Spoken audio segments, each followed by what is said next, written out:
अखेर ठाणे महापालिका निवडणुकीचा कौल जो आहे तो हाती आलेला आहे आणि शिवसेनेचा बालेकिल्ला असलेल्या ठाण्यामध्ये पुन्हा एकदा भगवा फडकणार असल्याचं चित्र स्पष्ट झालेलं आहे.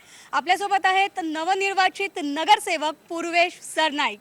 पूर्वेश, IBN लोकमतमधनं खूप खूप स्वागत आणि अभिनंदन.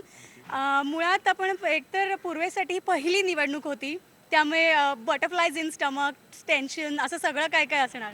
नाही, मला पूर्णपणे विश्वास होता बटरफ्लायज इन द स्टमक असा विषय होणारच नव्हता. कारण गेली 23 वर्षापासून माझ्या वडिलांच्या माध्यमातून या परिसरामध्ये विकास कामं होते. ही निवडणूक प्रामुख्याने शिवसेनेने फक्त विकास कामं ह्याच्या जोरावर लावलेली आहे. अनेक असे इतर पक्ष होते ज्यांनी या ठिकाणी पॉवरचा वापर केला, पैशाचा वापर केला.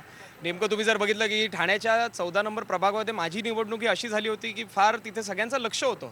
अनेक असे दिग्गज आले, त्यांनी आपला प्रचार या ठिकाणी केला. प्रताप सरनाईकला पाडायचं आहे, प्रताप सरनाईकला पाडलं म्हणजे प्रताप सरनाईकचं राजकीय अस्तित्व संपेल. परंतु त्यांना माहीत नाही की पूर्वेश सरनाईक जरी निवडणुकीमध्ये आज उभा राहिला तरी गेली 7-8 वर्ष आदरणीय आदित्य साहेबांच्या नेतृत्वाखाली हा निवडणूक मी लढलेलो आहे, निश्चितपणे विजय झालेलो आहे.